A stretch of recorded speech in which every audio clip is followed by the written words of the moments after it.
বারান্দা ছাড়া একটা ওয়াল সেট ঘর তৈরি করার কাজ চলতেছে। আপনাদের দেখানোর চেষ্টা করতেছি। 3টা মেন রুম আছে আর ঘরের বাইরে ছাদ দিয়ে টয়লেট এবং কি রান্নাঘর করা হইতাছে। একদম ঘরের এই যে এক কর্নারে একদম সাইডে চান্দশায় ঘরের চান্দশায় ছাদ দিয়ে আপনার টয়লেট এবং কি রান্নাঘর করা হইতাছে। এরকম 27 লম্বা একটা ঘর, 3টা খালি শুধু মেন রুম আর বারান্দা টারান্দা কোনো কিছুই নাই। এরকম যদি আপনারা ঘর তৈরি করেন তাহলে আপনাদের ইট লাগবে 12,000। এই ঘরে 12,000 ইট লাগছে। অলরেডি গাঁথনি করা শেষ, খালি প্লাস্টার করতে হবে। এই যে রাজমিস্ত্রি ভাইরা কাজ করতেছে, যে গ্রিল লাগাইতেছে, তাদের সাথে কথা বললাম। তারা বললো যে 12,000 ইট লাগছে। আপনাদের রুমগুলো দেখানোর চেষ্টা করতেছি একে একে। এই যে দেখেন, এই যে রুম ঘরের বাইরে, ওই যে ঘরের বাইরে টয়লেট এবং কি রান্নাঘর। এই যে এক রুমে থেকে যাবো টয়লেটে আর রান্নাঘরে। আপনারা শেয়ার করে সবাইকে দেখার সুযোগ করে দিবেন। আশা করি আপনাদের অনেক ভালো লেগেছে। লাইক দিয়ে সাপোর্ট করুন। গ্রামের বাড়িতে ছাদ দিয়ে যারা টয়লেট গোসলখানা একসাথে করতে যাচ্ছেন তারা এটা করতে পারেন। এই যে আমার পিছনে দেখতে পারতেছেন, এরকম টয়লেট করতে পারেন আপনারা। খুবই সুন্দর হয়েছে, টাইস করে অনেক ভালোই লাগতেছে। এরকম টয়লেট যদি আপনারা করেন গ্রামের বাড়িতে তাহলে 2 থেকে 2.5 লক্ষ টাকার মতো খরচ পড়তে পারে। আপনারা শেয়ার করে সবাইকে দেখার সুযোগ করে দিবেন। দেখেন অনেক সুন্দরই হয়েছে, আপনাদের দেখানোর চেষ্টা করলাম।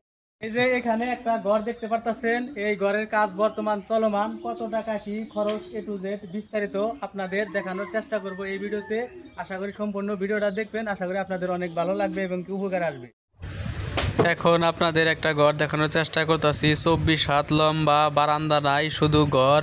মাঝখানে 3টা রুম আছে, ভিতরে 3টা রুম আর বারান্দা ছাড়া শুধু ঘর। কতটি ইট লাগছে ইটের হিসাব দেওয়ার চেষ্টা করব। সম্পূর্ণ হিসাব আমি জানতে পারি নাই, শুধু ইট লাগছে 6,000 ইট লাগছে। এবং কি সাইডে টয়লেট এবং কি গোসলখানা, রান্নাঘর এই যে সাইডে করা হয়েছে একদম শেষের দিকে। আপনাদের আস্তে আস্তে দেখানোর চেষ্টা করতেছি। যে আমি ক্যামেরাটা নিয়ে গেতেছি, নিয়ে যাই আপনাদের দেখানোর চেষ্টা করতেছি। আপনারা দেখতে থাকেন। এই যে এই সাইডে যেটা দেখতে পারতেছেন, এই যে প্রথমে যেটা দেখতে পারতেছেন, এই যে এক সাইডে এটা হবে আপনার হলো রান্নাঘর।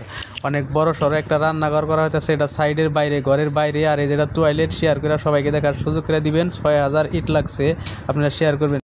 19 ফিট লম্বা করে টিন এই যে উঠাইতেছি। দেখেন অনেক কষ্ট হইতেছে 19 ফিট লম্বা টিন উঠানে। এত বড় টিন তো আসলে কোম্পানি বানায় না, এটা কোম্পানি থেকে অর্ডার দিয়ে বানায় আনা হয়েছে। আপনাদের দেখানোর চেষ্টা করতেছি। এটা প্লেন শিট থাকে, প্লেন শিট দিয়ে যে কয় ফিট লম্বা ওই কয় ফিট লম্বা করে বানায় আনা যায়। আপনার এই যে দেখেন, এই যে প্লেন শিট দেয়, ওই যে মাঝখানে করে 5টা ঢেউ, 3 ফিট 5 টিন, মাঝখানে 5টা ঢেউ। কোম্পানি থেকে 19 ফিট লম্বা করে বানায় আনছে। এটা হলো বিল্ডিংয়ের ছাদের উপরে কাজ করতেছি। এটা 19 ফিট লম্বা টিন লাগে, যার কারণে কোম্পানি থেকে বানাই আনছে। আপনারা শেয়ার করে সবাইকে দেখার সুযোগ করে দিবেন। প্লিজ একটা লাইক দিন।